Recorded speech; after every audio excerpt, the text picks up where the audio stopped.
अस्सलाम वालेकुम। आज का हमारा टॉपिक है नॉन होमोजीनियस लीनियर इक्वेशंस। हमने होमोजीनियस लीनियर इक्वेशन को मेरे प्रीवियस लेक्चर में हमने स्टडी किया है। नॉन होमोजीनियस इक्वेशंस जो हैं उनको हमने we can solve these type of equations by following methods. इन्हें हम जो है वो डिफरेंट मेथड्स के साथ जो है वो सॉल्व कर सकते हैं। यहाँ पे हमारे पास जो तीन मेथड जो यूज़ होते हैं नॉन होमोजीनियस लीनियर इक्वेशंस को सॉल्व करने के लिए, वो है using matrices. That is A X is equal to B.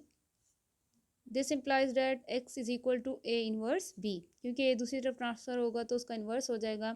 हम मैट्रिसेस को जो है मैट्रिक्स इन्वर्जन मेथड ये कहलाता है, और इसको हमने काफ़ी डिटेल से मेरे लेक्चर में स्टडी किया है। Second method is using echelon and reduced echelon form. ठीक है, इसको जो है वो आज हम स्टडी करेंगे। और जो थर्ड मेथड है यूजिंग क्रैमर्स रूल, उसको भी हमने काफ़ी डिटेल से स्टडी कर लिया है। अगर आपने मेरे लेक्चर नहीं देखे तो मैं उसका लिंक जो है वो डिस्क्रिप्शन बॉक्स में ऐड कर दूंगी, मैट्रिसेस का भी, मैट्रिक्स इन्वर्जन मेथड का और क्रैमर्स रूल का।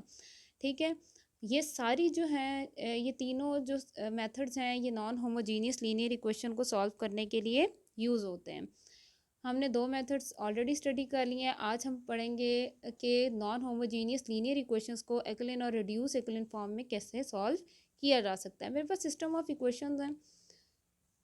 x1 plus 3x2 plus 2x3 is equal to 0। Second equation is 4x1 plus 5x2 minus 3x3 is equal to -3। And third one is 3x1 minus 2x2 plus 17x3 is equal to 42। हम solution क्या करेंगे, सबसे पहले हम augmented matrix लिखेंगे। आपने क्या करना है, मैंने क्वेश्चन को मैट्रिसेस में लिखना भी सिखाया था कि आपने कोफिशिएंट्स को नहीं लिखना, सिर्फ उसके साथ जो कांस्टेंट वैल्यूज़ हैं, जो कोफिशिएंट सॉरी आपने वेरिएबल्स को नहीं लिखना, आपने कोफिशिएंट्स को लिखना है।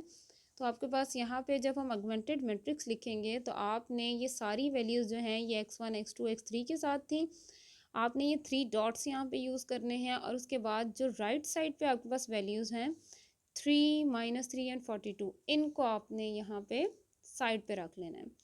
ठीक है, अब आप क्या करेंगे, जो हमारे पास रिड्यूस्ड फॉर्म हमने बनानी है उसको हम कैसे रिड्यूस्ड फॉर्म अपने मैट्रिक्स को बना सकते हैं। आपने बाय यूजिंग रो ऑपरेशंस, यहाँ पे मैं क्या यूज़ कर रही हूँ, रो ऑपरेशंस यूज़ कर रही हूँ।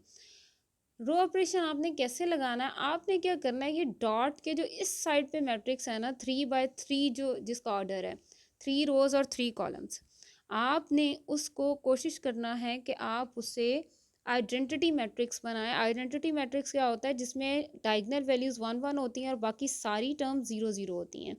ठीक है, आपके पास अब हमारे जो है यहाँ पे सबसे पहले हम देखेंगे कि रो 1 में तो फर्स्ट एलिमेंट 1 ही है। ठीक है, अब हमने क्या करना है, उससे नीचे जो आपके पास है नंबर, वहाँ पे 0 आना चाहिए according to the identity matrix. तो 4 है, उसको मैंने क्या करना है, 0 बनाने के लिए, ये देखिए ये 1 है, अगर मैं इस रो को 4 से मल्टीप्लाई कर दूं और सब्ट्रैक्ट कर दूं R2 के साथ, तो मेरे पास 4 - 4 क्या हो जाएगा, 0। तो मैंने कौन सा ऑपरेशन यूज़ किया, मैंने R2 में ऐड किया है -4R1, -4 को R1 से मल्टीप्लाई किया, उसे एडअप कर दिया R2 में, और ये सारा ऑपरेशन मैं किस वाले रो में कर रही हूँ, R2 में। ठीक है, और दूसरी तरफ मैं इस 3 को भी जो है वो 0 बना रही हूँ, तो मैं क्या करूँगी, R3 में ऐड करूँगी -3R1, तो वो भी क्या हो जाएगा, 0। और ये काम मैं कर रही हूँ R3 में। आपने साथ में अपने ऑपरेशंस लाजमी लिखने हैं कि आप कौन सा ऑपरेशन यूज़ कर रहे हैं और वो किस रो के अंदर कर रहे हैं। अच्छा, यहाँ पे हमारे पास जब मैंने इसको सॉल्व कर लिया, देन हमारे पास जो मैट्रिक्स आया है उसमें मैं क्या करूँगी, मैंने इंटरचेंज कर दिया है R2 को R3 के साथ। इंटरचेंज क्यों किया है, क्योंकि यहाँ पे मैंने क्या करना है, अगर मेरे पास ये इंटरचेंज हो जाता है तो -11 और -11 आ जाएगा मेरे पास डायगोनल के अंदर, तो मेरे पास सॉल्व करना उसको ईजी हो जाएगा। अब मैंने क्या किया है, आपके पास ये वाला मैट्रिक्स कैसे फॉर्म किया, मैंने R2 और R3 को जो है वो इंटरचेंज कर दिया, R2 की जगह R3 को लिख दिया और R3 की जगह R2 को लिख दिया। अच्छा, उसके बाद मेरे पास इंटरचेंज करने के बाद जो मैट्रिक्स बना था, मैंने उस पर, अब मुझे दिखाई दे रहा है यहाँ पे कि मैंने यहाँ पे 1 बनाना था, मेरे पास यहाँ पे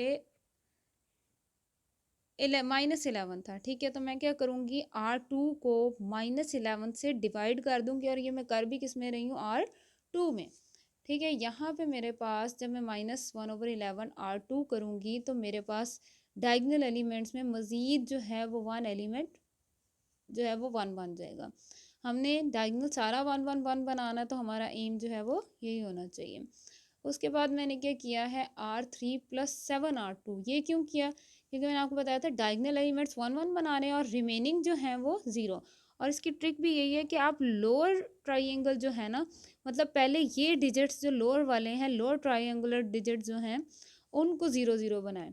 तो जब मैंने इसको 7 R2 से मल्टीप्लाई किया और R3 में ऐड किया, वो मैंने काम R3 में ही करना है। उसके बाद मैंने क्या करना है, यहाँ से 18 -18 की जगह जो है वो 1 आना चाहिए, तो मैं डिवाइड कर दूंगी रो नंबर 3 को -18 के साथ। -18 के साथ रो 3 को डिवाइड किया, तो वो काम भी आपने रो 3 में ही करना है। अब क्या है हमारे पास, जब ये 1 1 1 आ जाएगा, तो the equivalent system in the row matrix, row equivalent form जो है वो क्या आ जाएगी, देखें। अब हमने इक्वेशंस फॉर्म करनी है। फर्स्ट इक्वेशन ये देखें, ये x1 + 3x2 + 2x3 = 3। Second equation is x2 - x3 = -3। Third equation is x3 = 2। ये देखें, मैंने इक्वेशन फॉर्म में लिख लिया, x3 आ गया। अब आपको मैंने बताया हुआ है कि इक्वेशन सिस्टम ऑफ इक्वेशंस को कैसे सॉल्व करते हैं। आप ऐड कर लें, आप x3 की वैल्यू इसमें पुट कर लें, x2 आ जाएगा, x3 और x2 की वैल्यू फर्स्ट इक्वेशन में पुट कर दें, x1 आ जाएगा। तो बाय सॉल्विंग दीज इक्वेशंस जो हमारे पास आ रहा है, ओवरऑल सोल्यूशन x1 2 आ रहा है, x2 -1 आ रहा है, x3 2 आ रहा है। अब हम जज कर लेते हैं कि जो हमने रिड्यूस फॉर्म बनाई है, जो हमने वहीं पे जो है उसको स्टॉप कर दिया था, अब हम उसको दोबारा लेंगे, और अब हम अपर जो ट्रायंगुलर है ना उसको 0 बनाएंगे। मेरे पास अपर साइड पे जो रिड्यूस्ड फॉर्म थी उसमें 3 था, तो 3 को रिड्यूस करने के लिए मैंने क्या किया है, R2 वाले मैट्रिक्स को -3 से मल्टीप्लाई किया और उसे R1 में प्लस कर दिया। ये काम मैं किस में कर रही हूँ, R1 में, क्योंकि मुझे R1 में 0 चाहिए, ठीक है। और फिर मेरे पास जो मैट्रिक्स की फॉर्म आ रही है उसके अंदर अब मैंने 5 को रिड्यूस करना है, तो मैंने क्या करना है, 5 को ख़त्म करना है, यहाँ से एलिमिनेट करना है, 0 लेके आना है। तो मैं क्या करूँगी, R3 वाली जो रो है उसे 5 से मल्टीप्लाई कर दूँगी और उसे ऐड कर दूँगी R1 में, ठीक है। और इसी तरह मैंने -1 को ख़त्म करना है, तो इसको ख़त्म करने के लिए जब मैं R2 और R3 को ऐड कर लूँगी तो ऑटोमेटिकली -1 और +1 0 हो जाएंगे। ये ऑपरेशंस यूज़ करके जो मेरे पास, ये देखें, मैंने आपसे क्या कहा था, हमारा एम है इस तरफ आइडेंटिटी मैट्रिक्स बनाना। आइडेंटिटी मैट्रिक्स बनते ही जो साइड पे वैल्यूज़ आ जाएंगी रिड्यूस्ड फॉर्म के, वो हमारे पास x1 x2 और x3 का सोल्यूशन होगी, x1 2, x2 -1 एंड x3 2। तो आपने देख लिया कि हमने जो सिस्टम ऑफ इक्वेशंस को सॉल्व किया था उसके सॉल्यूशंस भी यही थे, और जो रिड्यूस्ड एक्विवेलेंट फॉर्म है उसके अंदर भी हमारे पास तीनों के सॉल्यूशन सेम हैं, ठीक है, which is the solution of the given system. तो हम जो है नॉन होमोजीनियस इक्वेशंस जो हैं, आप इसको क्रैमर्स रूल से करेंगे तो भी यही सॉल्यूशन आएंगे, आप इसे मैट्रिक्स इन्वर्जन मेथड से करेंगे तो भी यही सॉल्यूशन आएंगे, और हमने रिड्यूस एक्विवेलेंट फॉर्म से किया तो हमारे पास यही सॉल्यूशन आ रहे हैं। आप नॉन होमोजीनियस इक्वेशंस को डिफरेंट टाइप्स के जो मेथड्स हैं उनके साथ सॉल्व कर सकते हैं। मेरा ये लेक्चर यहीं बैंड होता है। मेरी मज़ीद वीडियोज़ के लिए मेरे चैनल को ज़रूर सब्सक्राइब करिएगा। अल्लाह हाफ़िज़।